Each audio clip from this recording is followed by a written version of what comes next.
Magandang umaga mga katamis. Maintenance day nga pala ni Pongka ngayon. Nagpalit muna tayo ng gulong. Ito nga pala yung pinagpalitan. Kung makikita nyo naman, ay pudpud na sa harapan at saka sa likuran. So pinagsabay ko na pala sila. Ito na nga pala yung natapos na palitan ng likuran. Ang gulong ko nga pala dito ay Neos. Brandang Neos. Neos baka naman. So 80/90 ang likuran yan. Then pinapalitan ko na rin yung harapan.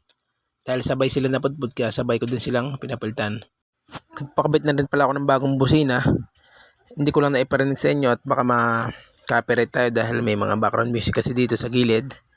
Kaya yan, binesa-over ko na lang. Pero itong busina pinakabit ko, masasabi kong malakas ito. Mamaya sa bandang dulo makikita nyo kung anong busina yung pinalagay ko. So ayan at pina-change oil ko na rin pala ito. Motor na to. Ayan. Makapansin nyo, dinidrain lang yung langis.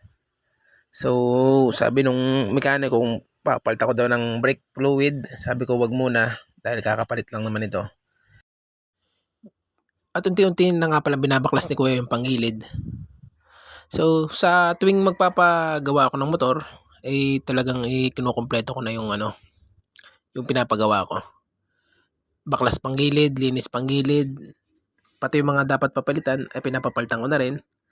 Siyempre, yung gulong kapag kapudpud na, pinapalitan ko na rin. Nung nakaraan, yung shock na dilaw na yan, hindi na original yan, pinapalitan ko na rin.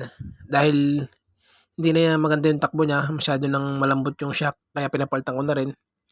Madami na rin ako napalitan dito sa motor na to. Yung buong pulisit na yan, pinapalitan ko na rin yan.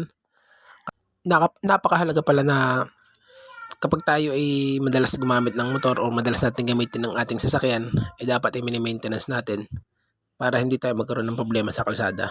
Lalo na kung ikaw ay isang delivery rider na umaga hanggang hapon hanggang gabi pa yung deliver mo. At sigurado namang bibigay ang motor mo kung hindi mo ito alaga sa maintenance. At hindi rin ito tatagal kapag hindi mo alaga sa maintenance. So yun sa akin naman, sa ngayon ay hindi masyadong gamit na gamit compare nung unang mga taon. Dahil medyo humina yung deliver ko ngayon. Pero kahit ganun pa naman, nagkakaroon pa rin naman ako ng deliver paminsan-minsan.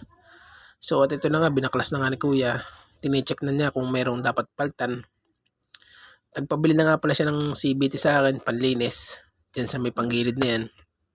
Ang ginagawa ng iba, gasolina. Pero sabi ng ibang mekaniko, pangit daw yun.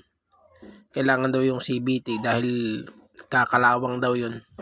So at ito na nga, nakabili na ako ng CVT, nabigay ko na kay Kuya at ini-spray na yung mga parts ng panggilid ko. So medyo matagal-tagal din tong paayusin ito dahil ang dami kong pinagawa kay Kuya. Patigil-tigil din dahil yung ibang mga parts na kailangan dito ay binibili ko pa sa ibang tindahan. Malalayo din ang pagitan. So at ito na nga, natapos na nga si Kuyang magbalik ng panggilid at dito nga ay naglalagay na siya ng mga tornilyo. So madami din tornilyo ito.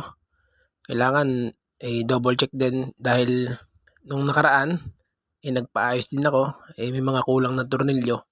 Kaya pagkatapos ito, chinecheck ko din siya para syempre kompleto yung tornilyo. Baka kasi mamaya biglang kumawang. So at ito na nga, malapit na rin ako matapos dito sa may bandang palikuran at ipapaayos ko na nga yung bandang unahan. So ito na nga yung itsura kanina, sinasabi ko sa may bandang unahan, yung lalagyan ng langis and tubo na yan. Nakalimutan ko na anong tawag. Ito na nga pala yung pinakabit kong busina, yung kulay itim na yan. Hindi ko lang mapaparinig at may nagsa-sound trip sa may bandang gilid.